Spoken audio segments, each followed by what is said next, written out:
Welcome to EPG Pathshala.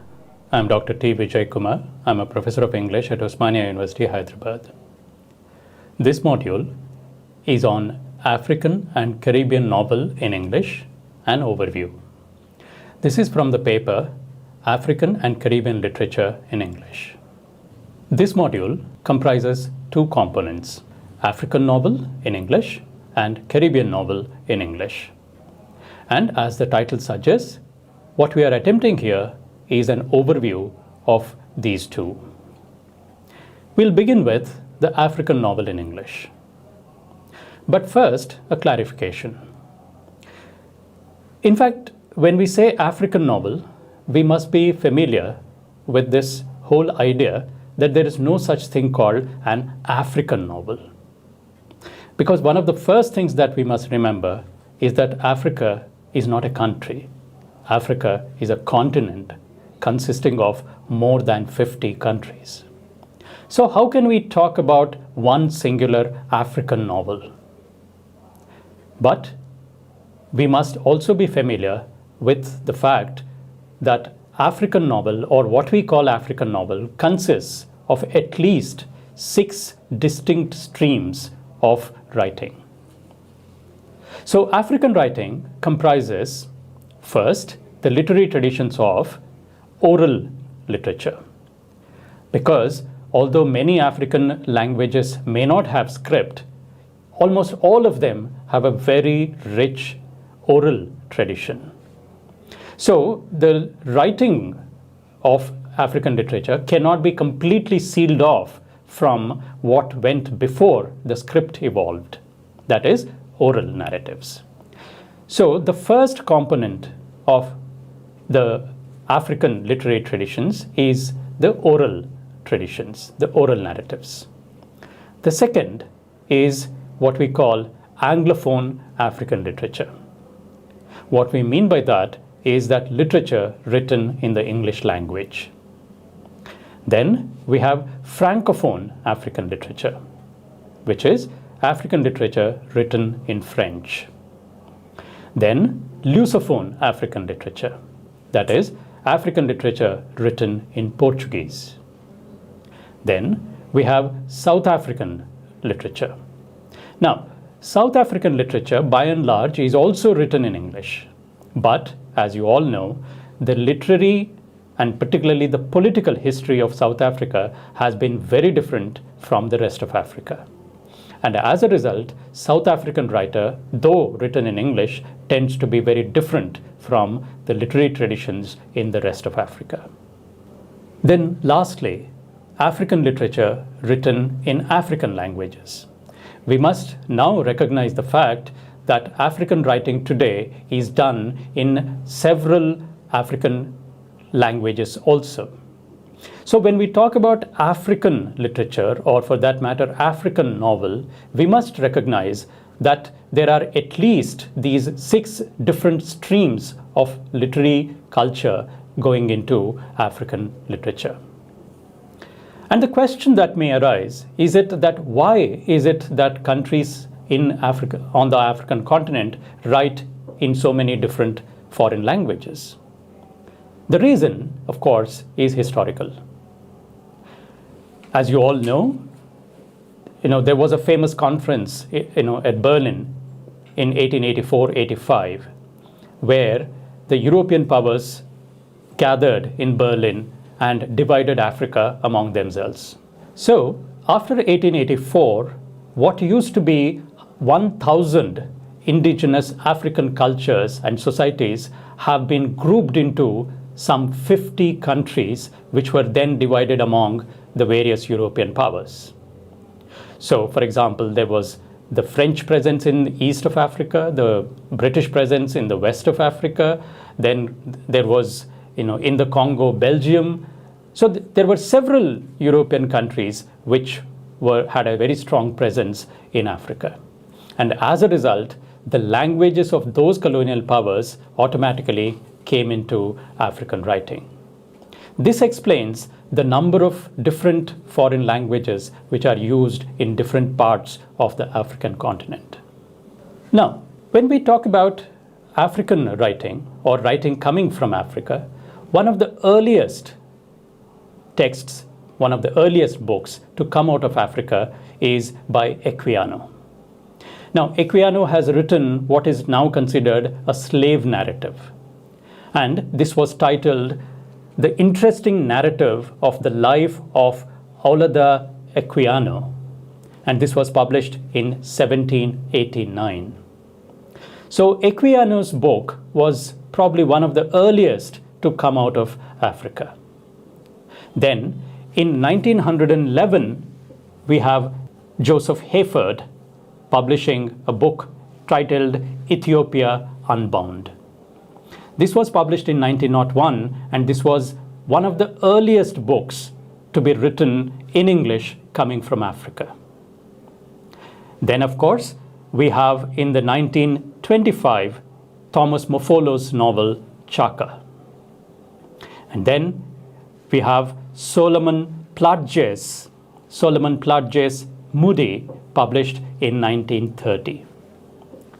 Then in 1945, Peter Abraham's Song of the City, which was published in 1945, is another early novel.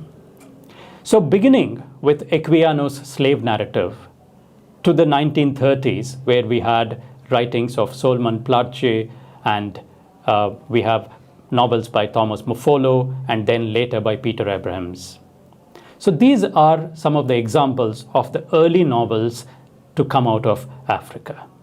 In the 1940s, African writing in English received a major boost from several social, political, and literary movements.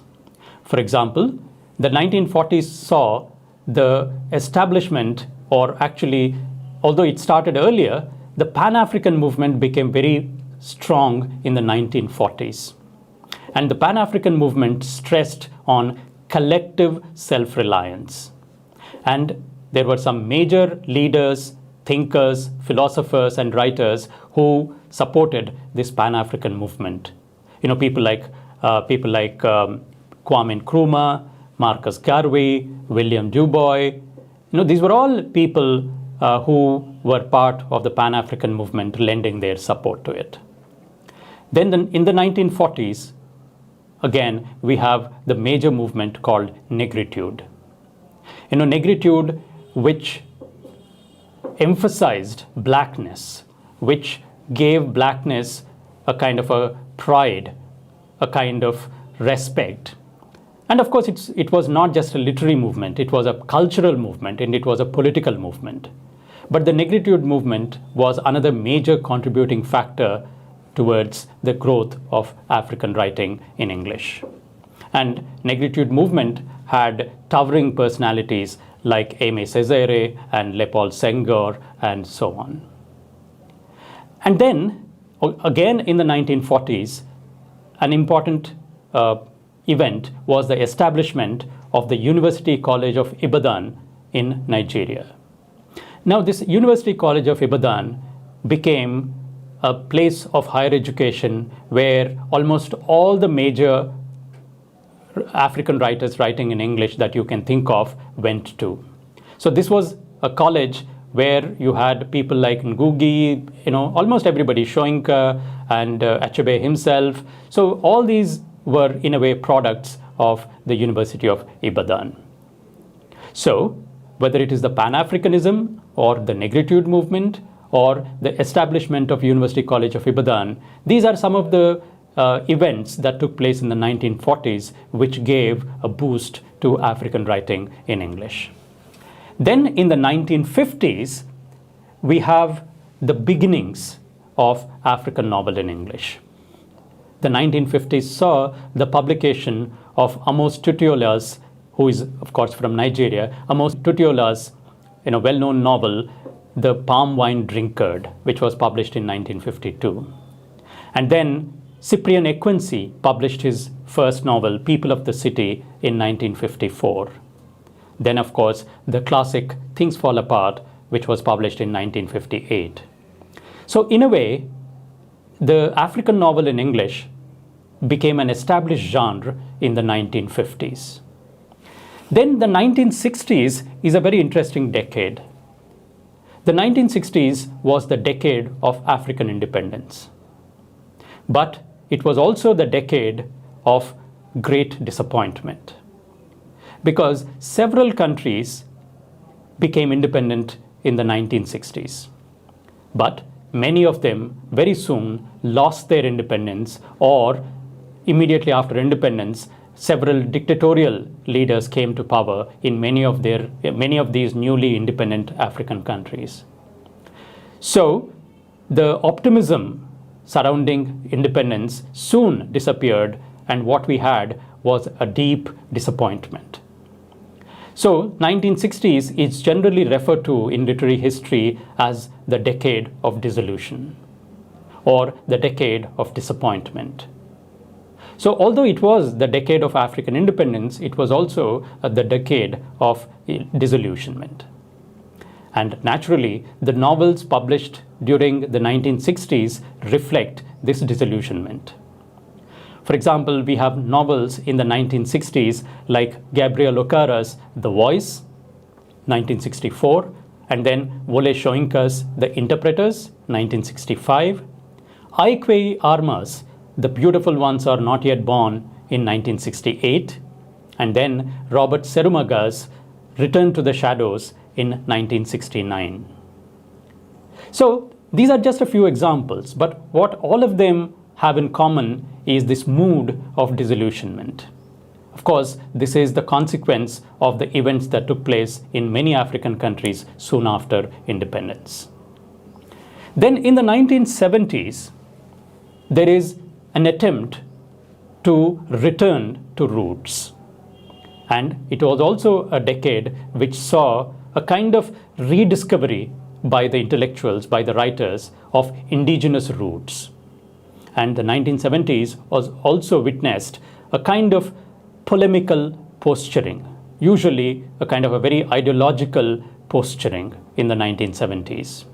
Some of the examples of the novels which show these tendencies published in the 1970s are, for example, Ngugi wa Thiong'o's Petals of Blood, 1977, Wole Soyinka's Season of Anomie, published in 1973, and Aikwe Arma's The Healers, published in 1978.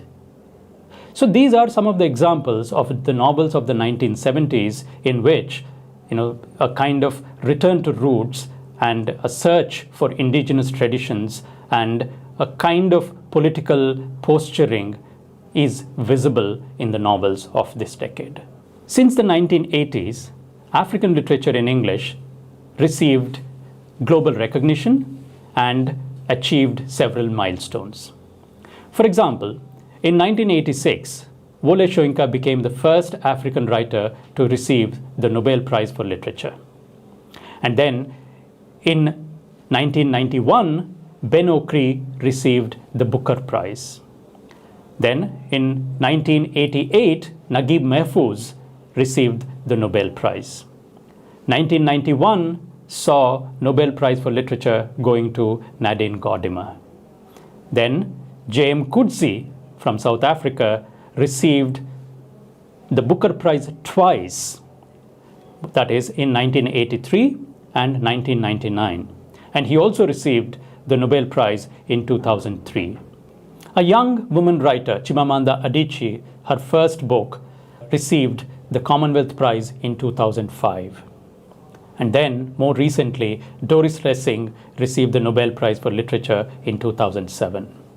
So since the 1980s, African literature not only achieved several milestones, but has been quite widely recognized for its vibrancy and for its vitality. Two important developments in the African novel in English since the 1980s. One is the rise of women novelists. Several women writers published their novels in the 1980s. And these novels strengthened the African novel in English. For example, you had writers like Zainab Alkali, then Titsi Dangaramba, and then Yovan Vera, and as I mentioned earlier, Chimamanda Adichie are some of the young women writers who started publishing since the 1980s. So the rise of the women novelists is one important development since the 1980s in the African novel in English. The second important feature of the African novel in English since the 1980s is the rise again of diasporic or minority writing. That is, novels written by ethnically minority groups. These include, for example, the famous writings of M.G. Vasanji, who has written now about half a dozen novels, including his first internationally acclaimed novel called The Gunny Sack. So Vasanji, of course, is a very familiar name by now. And then he's also not the only one. There are several other writers from the minority ethnic groups, whether they are Asian, African, and for example, there is Peter Nazareth, who published novels like The General Is Up and so on. So you have Vasanji, you have Peter Nazareth, and then there is a woman novelist, probably one of the very few women novelists of Asian origin in writing from Africa, and that is Jamila Siddiqui. She has published 2 novels so far called The Feast of the Nine Virgins and Bombay Gardens. And then more recently, you have Sultan Somji publishing a novel titled Bead By in 2013. So these are some of the examples of a new trend in the African novel in English since the 1980s, which is the writing by minority, that is ethnic minorities or diasporic writers. So these are some of the developments in the African novel in English. To conclude this part of the discussion on the African novel in English, there is one particular way in which we can classify African novel in English. That is, using history as a kind of a criteria. So if we use that as a criteria, then we can divide African novels into English into 4 different categories. That is, African novels dealing mainly with the past or with the beginning of colonialism. That is one category of African novels in English. Second, African novels in English dealing with the process of colonial domination. So that is, novels which portray the process of colonial domination can be seen as a second group of novels. Then the third category would be those novels that recreate the struggle for independence. And the fourth group of novels can be those novels that evoke the post-independence social and political culture. So if we use the aspect of history which the novels deal with as a criterion, we can classify African novel in English into 4 different categories. So these are some of the points about African novel in English. Now to move to the second component of this module, which is Caribbean novel in English. Now first, a clarification about Caribbean novel, because very often people are confused between these 2 terms, Caribbean and West Indian. The term Caribbean or Caribbean literature refers to the geographical area of all Caribbean territories, irrespective of the language in which the literature is written. Because please remember that Caribbean literature is again written in several languages: French, Dutch, Spanish, English, and of course several other creoles. So Caribbean literature refers to all these literatures. So Caribbean literature refers to a geographical area irrespective of the language in which the literature is written. Whereas West Indian literature refers largely to the British West Indies, which writes in English. So today the tendency is not to use the term West Indian literature, because the argument is, how can you separate literature written in one language, that is English, from literature written in various other languages like French, Spanish, or Dutch, and so on. So the prevailing terminology is the Caribbean writing in English rather than West Indian literature. So Caribbean writing in English, in a way, the term that has gone out of context is West Indian literature, which in a way began to achieve wide currency in the 1950s. And it gained wide recognition because of the writings of several writers like George Lamming, Samuel Selwyn, V.S. Naipaul, and so on.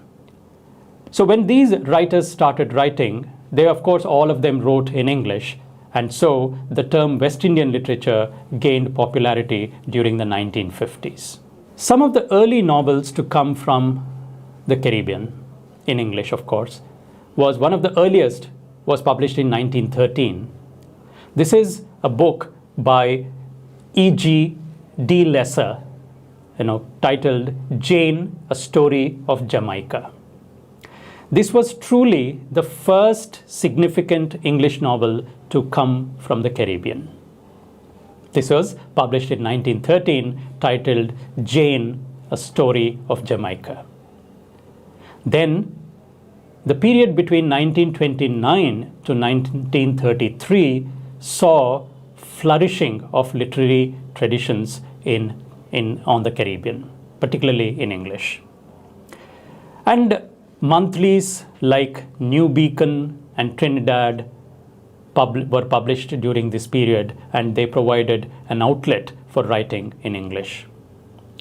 Then in 1933, the well-known Caribbean writer Claude McKay published his first novel, Banana Bottom, in 1933. And he followed it up with another novel titled Ginger Town in 1939. So in a way, the Caribbean writing, if you leave out the earliest 1913 novel, began in the 1930s. And then in the 1940s, there were several things that contributed to its growth on the Caribbean. Some of these are, for example, several journals, literary journals, started to be published. Literary journals like BIM, then you had another journal called Focus, and then another annual called Kaika or Al. These were all started in the 1940s. Then, very interestingly, the BBC Radio started a program called Caribbean Voices in the 1940s, which became a kind of a forum for Caribbean writers in English to exhibit their works, to present their works. So in the 1940s, on the one hand, the publication locally of several literary journals and the beginning of this BBC radio program overseas called Caribbean Voices were two important developments in the 1940s. Also in the 1940s was the first wave of Caribbean emigrants to England. A large number of writers found it necessary to leave the Caribbean islands to make a living as writers. And these writers, like George Lamming, Samuel Selwyn, V.S. Naipaul, Andrew Salke, they all emigrated in the 1940s. They all emigrated to places like the UK, the USA, and Canada, and so on. So that was the first major immigration movement in the Caribbean. Then in 1949, the University of West Indies was founded. And these are some of the factors which contributed to the growth of Caribbean writing in English, particularly the novel in the 1940s. The 1950s and the 60s saw the publication of the first novels of almost all the major Caribbean writers in English that one can think of. For example, George Lamming published his novel In the Castle of My Skin, which soon, very quickly became a classic study of Caribbean life. As you probably know, that this is a novel which traces the growth of a child, a boy, from childhood, a kind of Bildungsroman, which soon became an international, not just a bestseller, but internationally recognized. And the important feature of the success of George Lamming's In the Castle of My Skin was that it became a catalyst for the publication of novels by Caribbean writers in England. In the 1960s, Wilson Harris published his first novel, Palace of the Peacock, which of course was followed by 3 other novels which came to be known altogether as the Guyana Quartet. Then in 1961, V.S. Naipaul published A House for Mr. Biswas, which is probably the most anthologized, the most prescribed novel of all Caribbean novels in English. So V.S. Naipaul's A House for Mr. Biswas, published in 1961, became a widely recognized and widely anthologized novel, and probably the best known novel to come out of Caribbean writing in English.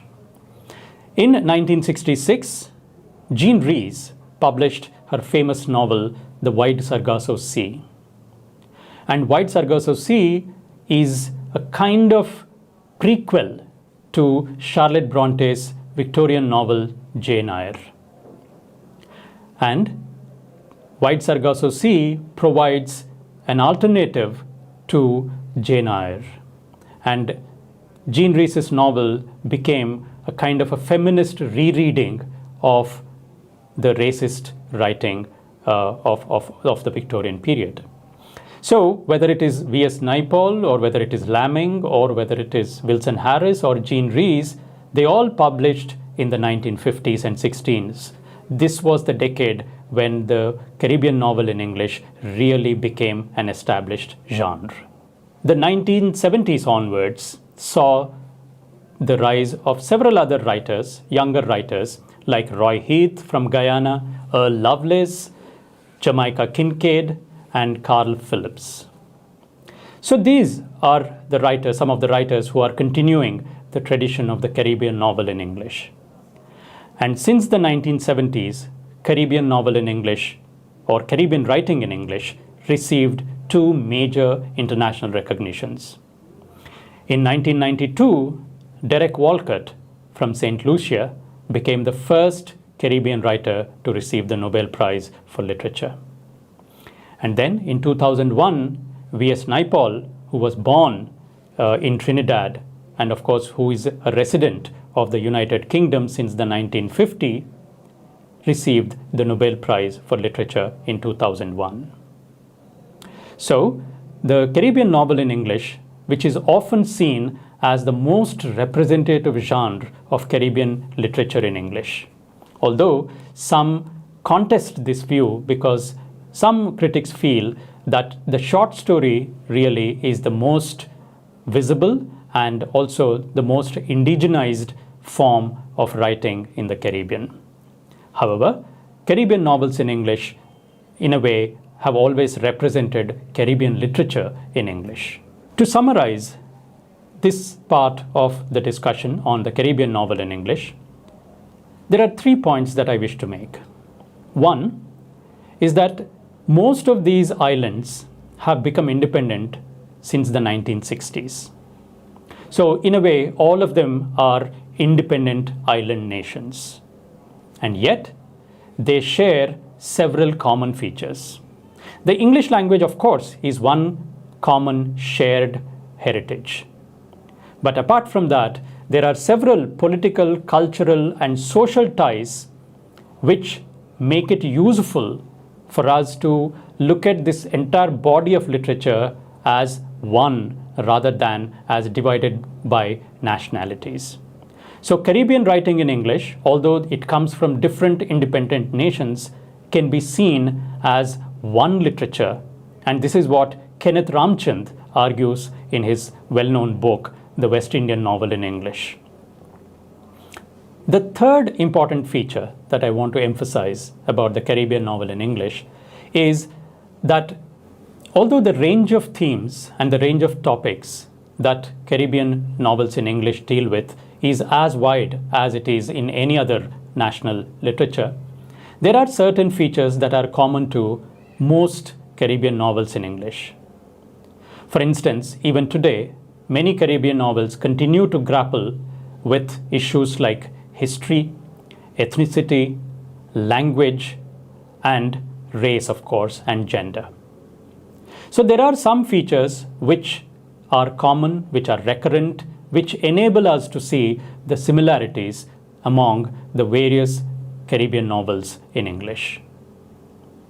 So to summarize this module, we discussed two different components in this module. One is the African novel in English, and the second is the Caribbean novel in English. To summarize the discussion on the African novel in English, let's just look at some of the major points.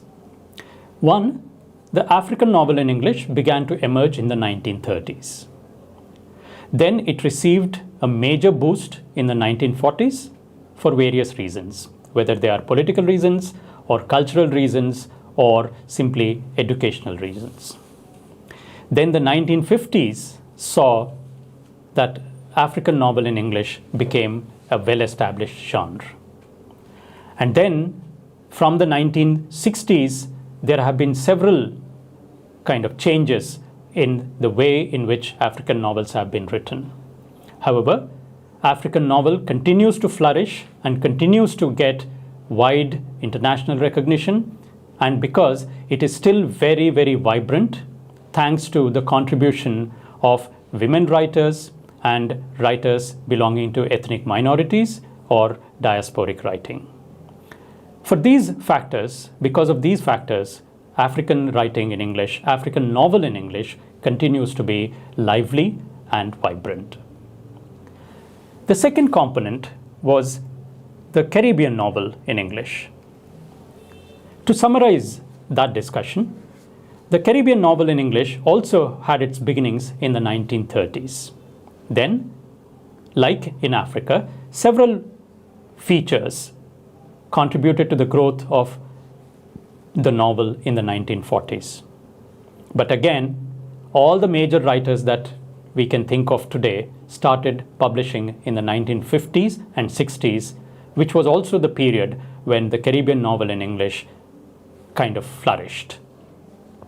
Then, from the 1970s, although there are several writers who continue to provide wonderful novels, Caribbean writing in English, in a way, seems to be dominated by the Caribbean novel in English. Although short story writers have come onto the scene, even today, Caribbean writing is dominated by the Caribbean novel in English. And lastly, history, identity, ethnicity, language are some of the themes that are common and recurrent in the Caribbean novel in English. So these are some of the important aspects of African and the Caribbean novels in English that we attempted to analyze in this module.